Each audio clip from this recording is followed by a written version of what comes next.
الا ما كيصدقش لك المسمن تبعي معايا هاد الطريقه.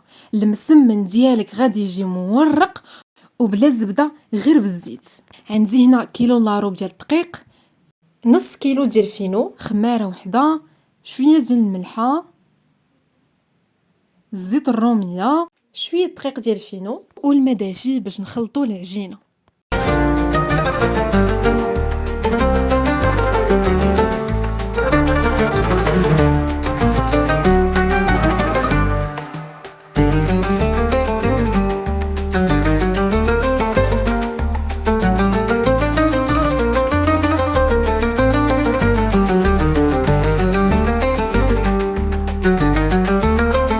مني تشوفوه